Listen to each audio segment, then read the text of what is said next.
Good day, everyone. My name is Mariel Magallanes from BSC 3-2 and I am report about a katarungang pambarangay alarms and scandals. So, bago ko uh, itatopic yung alarms and scandals, so we have a brief introduction about katarungang pambarangay. So, first, um, this is my objective. So, at the end of the discussion, the students should to learn the brief knowledge of the composition of lupong tagapamayapa ng katarungang pambarangay and its definition. Number two, to be able to identify the jurisdiction of katarungang pambarangay, and lastly, to understand the relationship between the Article 155 of the RPC, alarms and scandals, and katarungang pambarangay and its meaning. First is, what is katarungang pambarangay? Katarungang pambarangay, it is a system of justice administered at the barangay level for the purpose of amicable settling disputes through mediation, conciliation, or arbitration among the family of barangay without resorting to the courts. Ibig sabihin, ng katarungang pambarangay daw is system ng mga justice na pinapangunahan ng nasa barangay lang na may purpose na mapag-ayos na lang instead na papunta sa korte. So, bakit meron bang katarungang pambarangay? Kasi, simple lang kasi kaya may katarungang pambarangay dahil para hindi na magpatong-patong yung kaso na nasa korte at kung kaya naman is idaan na lang sa usapan is idaan na lang sa usapan. Next one is lupong tagapamayapa o lupon. It is a body organized and every barangay composed of punong barangay as the chairperson and not less than 10 members and more than 20 members from which the members of every pangkat shall be chosen. Ibig sabihin, ang lupon daw is siya daw yung kumakatawan sa isang barangay na pinapangunahan ng punong barangay as the chairperson and ang kanyang member na hindi dapat bababa sa 10 at hindi dapat lalagpas sa 20 na member sa every pangkat na napili.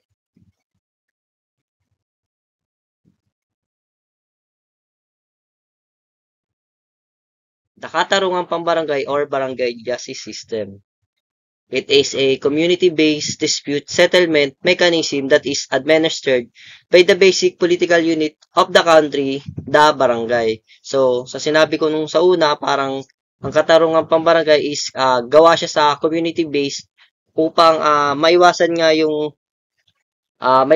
pagkatambak ng mga kaso sa korte at kung sakaling is yung kaso naman is hindi naman naabot sa korte at yung kaso naman is pang kapitbahay lang talaga, yung away naman is nadadaan naman sa usapan. Kaya ginawa itong katarungang pambarangay para doon na lang mag-ayos.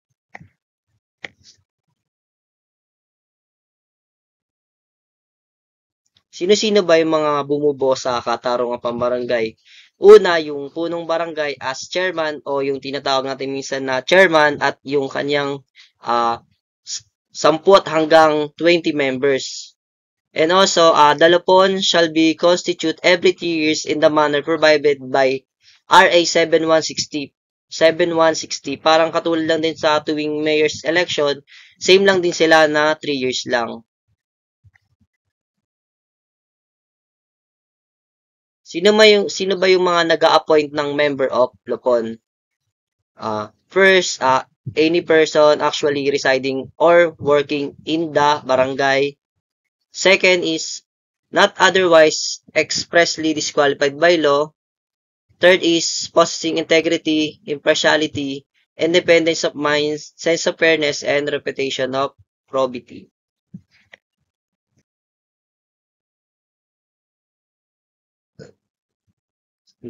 Jurisdiction of katarungang pambarangay. To amicably settle case within the respective barangay, punishable by imprisonment not exceeding 1 year or fine not exceeding 5,000 pesos. Ibig sabihin, ang mga tinatanggap lang daw na jurisdiction sa katarungang pambarangay ay dapat ang imprisonment niya is hindi dapat bababa sa 1 year or yung multa na hindi lalagpas sa 5,000 pesos.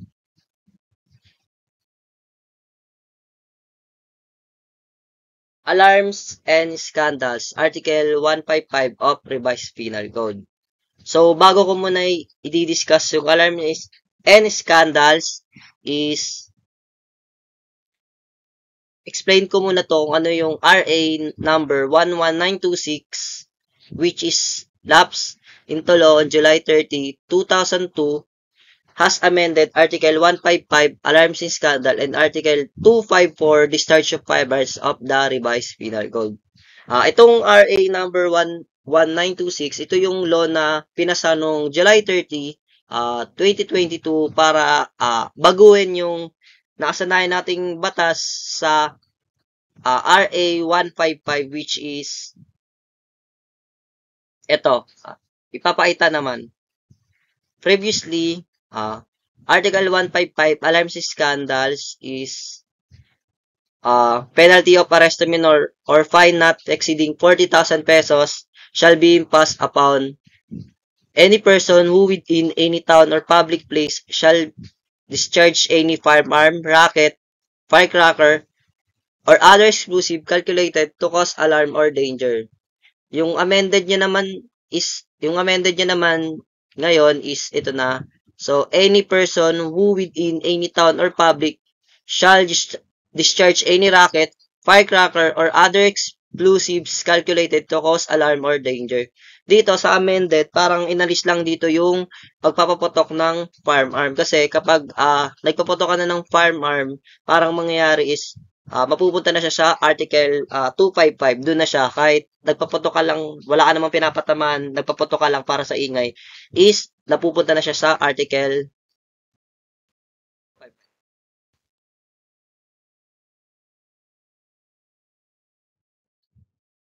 Yun. Ah, Article 155, Alarms and Scandals. So, the penalty of arresto minor or fine not exceeding 40,000 pesos shall be imposed upon 1. Any person who is within any town or public place shall be discharged any racket, firecracker, or other explosive calculated to cause alarm or danger. Ibig sabihin, alibawa, example, ah,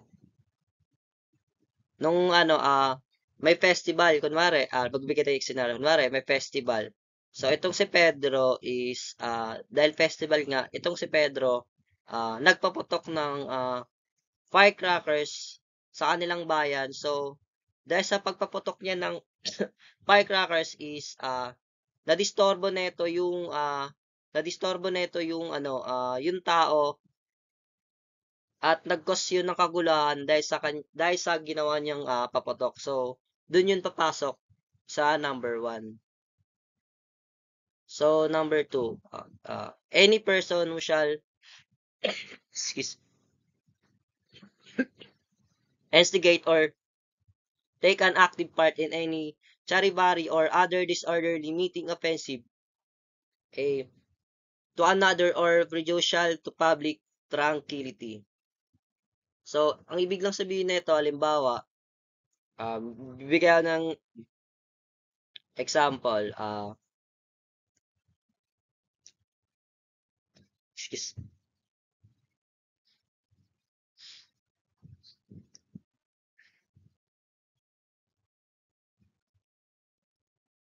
ayan, let's say, a group of young people upset by a neighbor's decision to remarry shortly after a divorce organize a noisy Chervary parade outside the new Winley couple's house. They bang pots and pans, shout insult, and they make a commotion to embarrass the couple and disrupt the neighborhood peace. Ibig sabihin sa number 2 is ang nag-violate nito is binastos niya yung isang tao or binigyan niya ng kahihiyan sa isang event na ayun, nagbinibigyan niya ng pinapahiya niya yung tao sa isang event na solemn po. So, sa number 3, any person who, while wandering about it at night or while engaged in any other nocturnal amusement, shall disturb the public peace. Sa number 3, parang example, si person A, may group siya, tapos gabing-gabi na, tapos nagpatugtog sa daan na which is madami ng tulog. So, tapos nakadistorbo siya ng mga tulog. So, dun yun papasok yung number 3. Tapos, ayun.